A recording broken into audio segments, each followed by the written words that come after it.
o livro de Tito. Paulo dá conselhos práticos a Tito, o jovem pastor da igreja de Creta. É o que esse livro traz, do propósito desse livro. O apóstolo Paulo escreveu por volta do ano 65, enquanto esteve preso em Roma. Ele escreveu vários livros na prisão. E um deles foi esse livro que foi enviado a Tito. O livro é composto por apenas 3 capítulos. Não é um livro difícil de ler. Muito embora muitos crentes nem saibam que existe esse livro na Bíblia, exceto aqueles estudiosos, os mais estudiosos. O primeiro capítulo fala sobre a escolha de líderes da igreja, bispos, presbíteros, pastores, etc.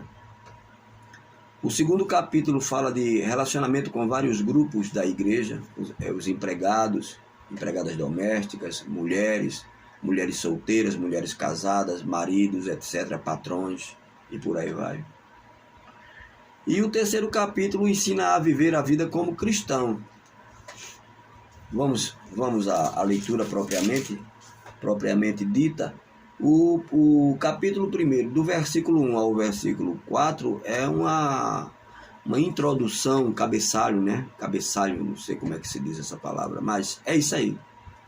Paulo, servo de Deus e apóstolo de Jesus Cristo, para levar os eleitos de Deus à fé e ao conhecimento da verdade que conduz à piedade, ponto e vírgula, fé e conhecimento que se fundamentam na esperança da vida eterna, a qual Deus, que não mente, prometeu antes dos tempos eternos. Antes dos tempos eternos, isso já estava na mente de Deus. No devido tempo, ele trouxe à luz a sua palavra por meio da pregação a mim confiada. Olha a autoridade de Paulo. Um assunto que estava escondido antes dos tempos eternos na mente de Deus, foi revelado a Paulo. A mim confiada por ordem de Deus, nosso Salvador. A Tito, meu verdadeiro filho na fé, graça e paz da parte de Deus Pai e de Jesus Cristo Jesus, nosso Salvador. A tarefa de Tito em Creta. A razão de tê-lo deixado em Creta foi para que você pusesse em ordem o que ainda faltava e constituísse presbíteros em cada cidade como eu o instruí.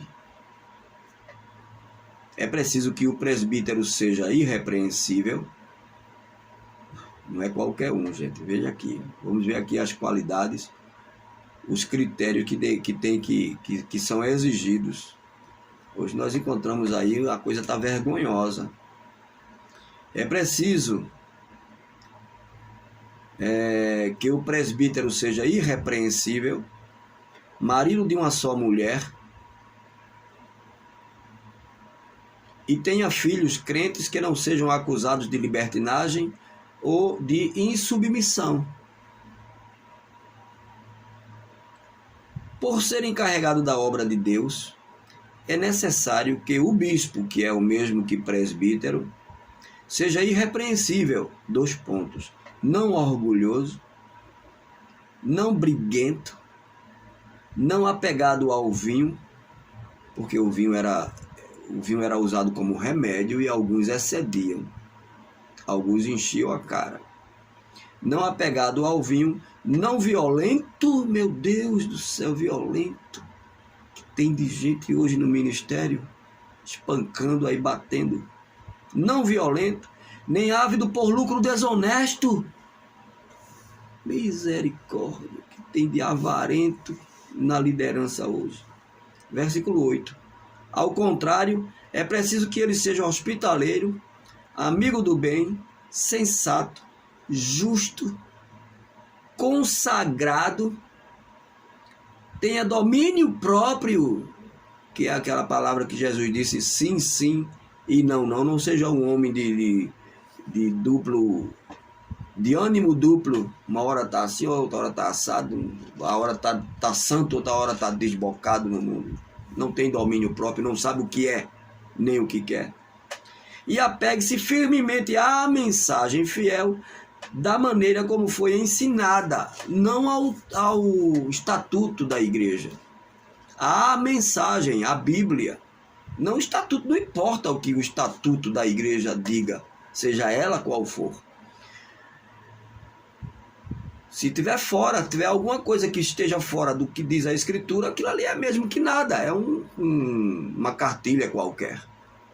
Essa é a verdade. Para que seja capaz de encorajar outros pela sã doutrina e de refutar os que se opõem a ela.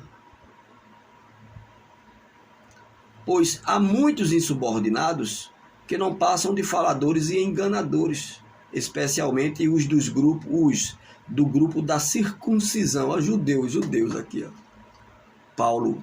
Paulo alertando Tito, lá pastor da igreja de Creta, a ter cuidado com os ensinos. Não são as pessoas, gente. Não tem que brigar com ninguém pessoalmente, briga pessoal. É o espírito daquilo ali, a liderança, o que se ensina.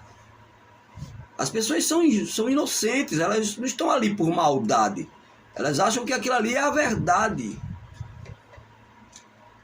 Seja nas denominações pentecostais ou não, ou nas outras religiões, ou nas filosofias de vida, as pessoas acham que estão na verdade. Estão sinceramente ali, mas estão sinceramente errados. Inclusive, igrejas consagradas, como Batista, Assembleia Universal, Casa da Bênção, Deus, se estiver fora, não perca tempo ali. Quadrangular, seja qual for, Tabernáculo da Fé, Tabernáculo Brana, é a palavra. Não importa a titularidade lá, o nome. É necessário, especialmente os da circuncisão, os judeus. Aí diz assim, versículo 11, é necessário que eles sejam silenciados, pois estão arruinando famílias inteiras, ensinando coisas que não devem, e tudo por ganância, adultério, tem tudo que não presta nesse meio aí. Traições conjugais, abafa o caso para não aparecer no público. Um dos seus próprios profetas chegou a dizer, abre aspas aqui, cretenses, sempre mentirosos, feras malignas, glutões preguiçosos, fecha aspas. Tal testemunho é verdadeiro, Paulo disse. Tal testemunho é verdadeiro, portanto, repreenda-os severamente, para que sejam sadios na fé, para que sejam curados. E não deem atenção a lendas judaicas, nem a mandamentos de homens que rejeitam a verdade. Lendas evangélicas, lendas batistas, lendas xexinoye, lendas assembleianas, seja lá qual for, não importa. Doutrinas de homens, dogmas. E não deem atenção a lendas judaicas, nem a mandamentos de homens que rejeitam a verdade.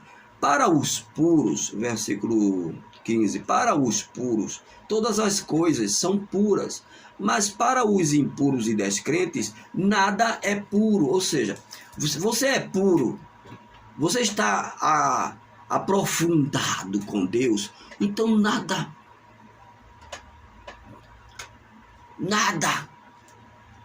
me separa desse amor. Nada, não é. O homem está beijando o homem, problema dele. O pastor roubou, problema dele. A igreja tal é maçom, problema dela. Você está numa altura para os puros. Todas as coisas são puras, não te atingem.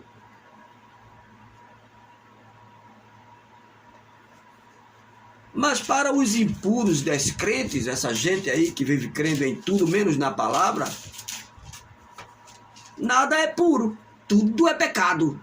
Está cheio de problemas, sempre com problemas. Estão rastejando. De fato, tanto a mente como a consciência deles estão corrompidas. Olha aqui, por isso que eles só veem sujeira. Não conseguem ver a verdade das Escrituras. Aí se agarram com denominações, está tudo enlameado lá. Cheio de podridão, adultérios que só, abafado, empurrado para debaixo do tapete. Pastores renomados, fachada, sepulcros caiados.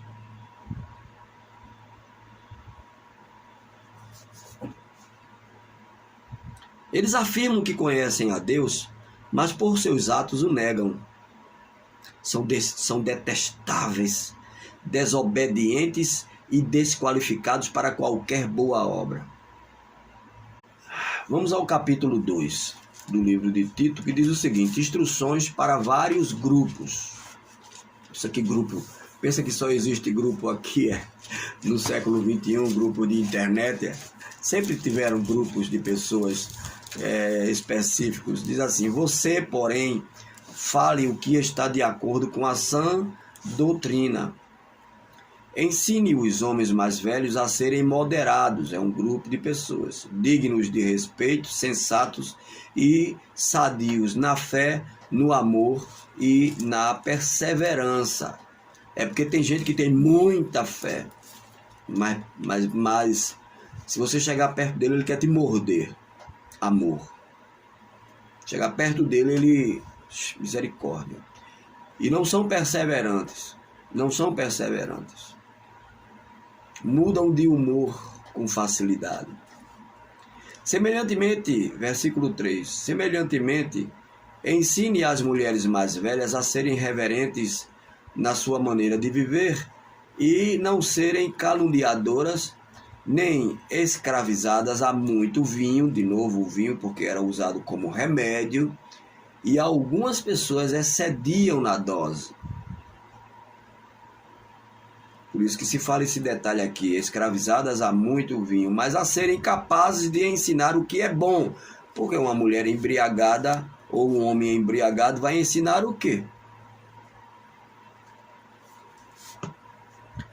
Assim poderão orientar as mulheres mais jovens a amarem seus maridos e seus filhos, a serem prudentes e puras, a estarem ocupadas em casa e a serem bondosas e sujeitas a seus maridos. Esse sujeito aqui não é escrava, é respeitosas. Serem respeitosas com seus maridos.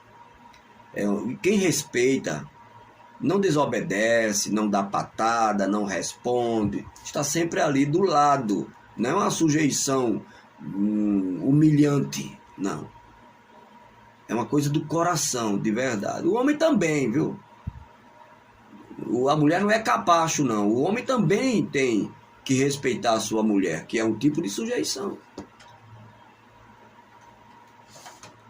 Sujeitas a seus maridos, a fim de que a palavra de Deus não seja difamada. Porque se você sai por aí, nas esquinas, fofocando, de casa em casa, o que é que vai aparecer? O que é que vai surgir dali? Que proveito tem isso? Da mesma maneira, encorajem os jovens a serem prudentes. Agora vem o grupo dos jovens. Em tudo, seja você mesmo um exemplo para eles, fazendo boas obras. Em seu ensino, mostre integridade e sinceridade. Use linguagem sadia, contra a qual nada se possa dizer, para que aqueles que se opõem a você fiquem envergonhados por não poderem falar mal de nós. Não podem dizer nada, nem levar, nem trazer. Não use gírias, coisa de jovem, né? O Tito era um rapaz. Fala a coisa correta, a Bíblia como ela é. Você pode até usar, eu uso essa tradução aqui, ó, a tradução moderna, mas não tem gíria, não tem nada. não distorcem, apenas as palavras são atuais. Versículo 9. Ensina os escravos, que hoje são os empregados, funcionários, que batem cartão e tal, não são mais escravos, de certa forma, mas o seu tempo não é todo deles. Eles têm que sair de casa às 7 horas, entrar na empresa, bater o cartão às 8 horas, ficar até o meio-dia, sair para almoçar, depois tem que voltar. É um tipo de... não vou dizer escravidão, mas é algo que você não é dono do seu tempo. Por um dinheiro, mas você se sujeita àquilo, mas é isso. Mas o que é que o apóstolo Paulo diz a Tito aqui? Capítulo 2, versículo 9. Ensine os empregados, funcionários das empresas, a se submeterem em tudo a seus senhores, seus patrões, a procurarem agradá-los, respeitá-los e não serem respondões e a não roubá-los, mas a mostrarem que são inteiramente dignos de confiança para receberem promoção. Como é que você vai ser promovido numa empresa se você não mostrar que você é uma pessoa de confiança? Se você roubar, o que é que o patrão vai dizer? Aquilo é um ladrão, crente ladrão, aquilo é um vagabundo, crente safado. É assim. Respondão. Que crente é esse? Mas se você faz a coisa certa, a mostrar que são inteiramente dignos de confiança, você recebe promoção, para que assim tornem atraente em tudo o ensino de Deus, nosso Salvador. Inclusive vai despertar, atraente, está aqui, atraente em tudo. Inclusive vai despertar o desejo do seu patrão, do seu gerente, mesmo que ele não goste, mas ele vai dizer assim: esse camarada é diferente. Vai te perguntar: qual é a tua igreja, irmão? Você lê a Bíblia todo dia, né, irmão? Não é aquele crente chato, ignorante, insuportável, que não se relaciona bem com as pessoas. É aquela pessoa suave, agradável, que sorri com todos no bom sentido, que respeita as diferenças, porque é gay, etc e tal, papapá. Respeito é bom, e Deus gosta. As pessoas dizem eu gosto, né? Mas eu ponho logo no nível superior, e Deus gosta de respeito, para que se torne atraente e as pessoas se interessem. Porque a graça de Deus, olha aqui, ó, 11, você julga as pessoas, então você tá transformando a graça em desgraça, gente. Para de julgar. Ora pelas pessoas, pelo menos, ora lá escondidinho no teu quarto até tu ver o resultado. Porque a graça de Deus se manifestou salvadora a todos os homens. Ela nos ensina a renunciar à impiedade e às paixões mundanas e a viver de maneira sensata, justa e piedosa nesta era presente. Hoje, sensato, justo e piedoso. Enquanto aguardamos a bendita esperança, a gloriosa manifestação de nosso grande Deus e Salvador, Jesus Cristo. Olha aqui, ó, absurdamente, Paulo está dizendo que Jesus Cristo é Deus, mas não é absurdo não, porque é. Jesus Cristo é Deus. Está aqui o apóstolo Paulo dizendo, porque tem fundamento para isso. Jesus Cristo não é a segunda pessoa, ele é Deus. O Espírito Santo não é a terceira pessoa, o Espírito Santo é Deus. Só é você ler a Bíblia, tem Bíblia para isso. Futuramente, com o passar do tempo, eu vou ver se eu faço um estudo direcionado para essa área aqui. Vamos ver, eu vou orar para que isso aconteça. Nosso grande Deus e Salvador Jesus Cristo, ele se entregou por nós a fim de nos remir de toda a maldade e purificar para si mesmo um povo particularmente seu, dedicado à prática da fofoca, à ganância, à avareza, não, à prática de boas obras, à arrogância, à idolatria denominacional, a minha igreja, o meu pastor, o meu profeta. Que é isso? É isso que você deve ensinar, exortando-os e repreendendo-os com toda a autoridade.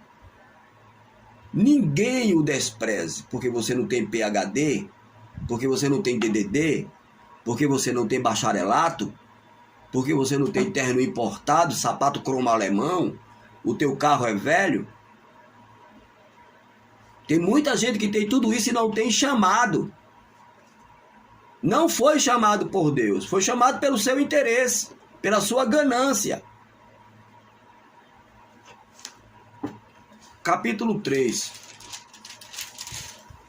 A conduta cristã. Lembre a todos que se sujeitem aos governantes e às autoridades. Sejam obedientes, estejam sempre prontos a fazer tudo o que é bom. Agora, esse sujeitar-se ao governante e às autoridades, tem um porém aqui, que é, se o governante der uma canetada lá e dizer assim, rasguem todas as Bíblias, se ele for um ateu, como é que você vai rasgar? Então tem um porém aqui, o governante e a autoridade é constituído por Deus, então ele tem que obedecer a Deus. Se ele foge, sai fora da obediência à palavra de Deus, ele está se destituindo. É claro que nós não vamos sair por desrespeitando pessoa nenhuma por conta de religiosidade ou ponto de vista, contanto que ele nos deixe adorar quietinho aqui.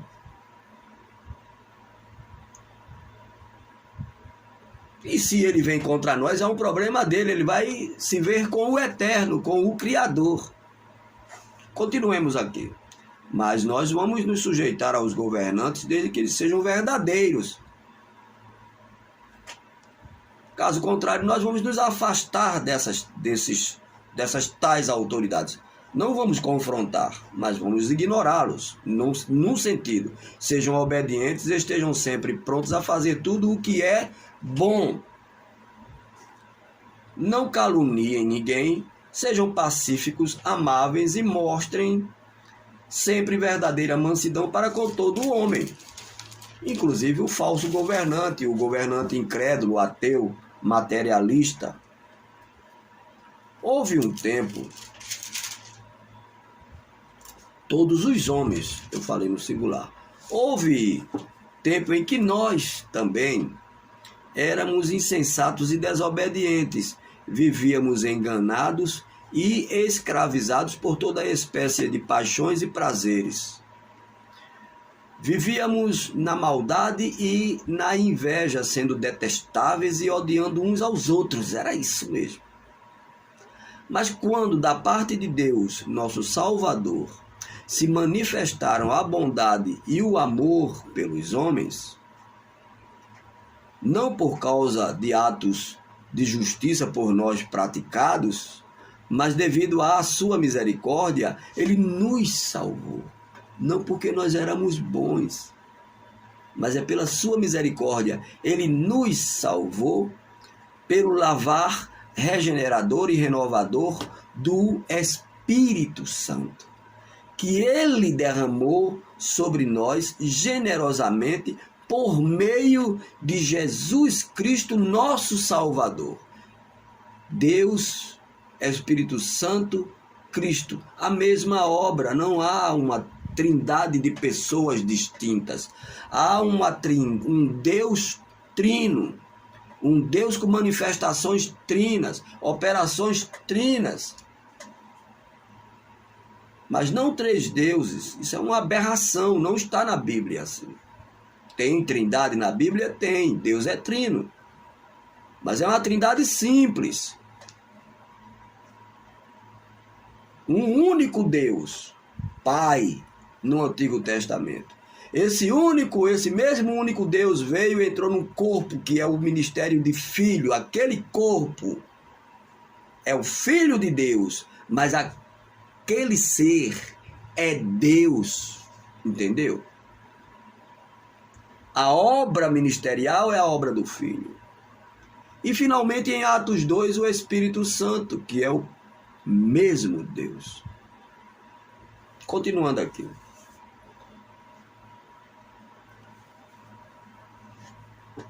Ele derramou sobre nós generosamente por meio de Jesus Cristo, nosso Salvador. Ele o fez a fim de que, justificados por sua graça, nos tornemos seus herdeiros, tendo a esperança da vida eterna.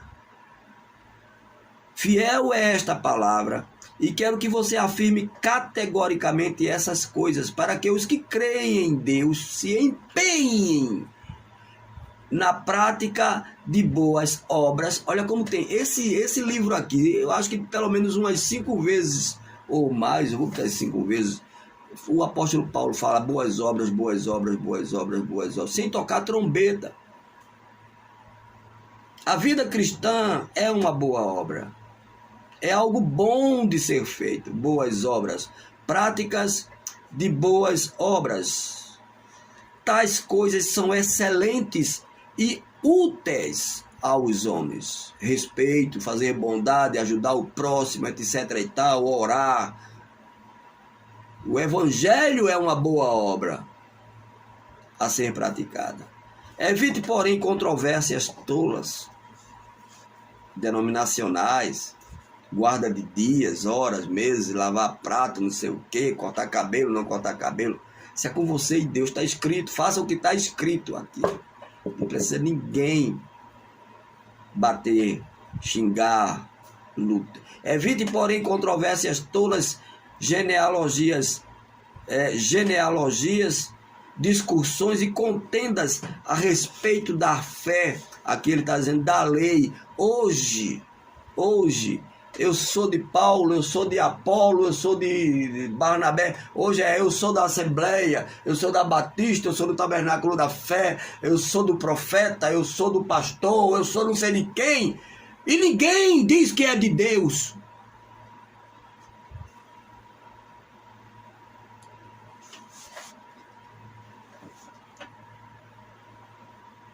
Porque essas coisas são inúteis e sem valor. Quanto àquele que provoca divisões, advirta-o uma vez e uma segunda vez, depois disso ignore-o. Você sabe que tal pessoa se perverteu e está em pecado por si mesma, ela está condenada. Não adianta ficar ali se debatendo com aquela pessoa ali, discutindo, perdendo tempo. Ore, vá lá, ore com ela até o fim, até o último suspiro da vida dela. Observações finais. Quando eu lhe enviar Artemas ou Tíquico, faça o possível para vir ao meu encontro em Nicópolis, pois decidi passar o inverno ali. Providencie tudo o que for necessário para a viagem de Zenas, o jurista, e de Apolo, de modo que nada lhes falte. Quanto aos nossos, que aprendam a dedicar-se à prática de boas obras. Está aqui, ó, boas obras de novo. A fim de que supram as necessidades diárias e não sejam improdutivos.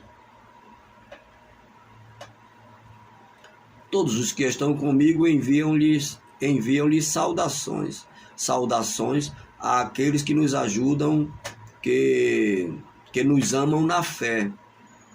A graça seja com todos vocês. Que Deus abençoe a todos vocês que estão escutando a leitura desse livro de Tito, em nome de nosso Senhor e Salvador, Jesus Cristo. Shalom, Adonai.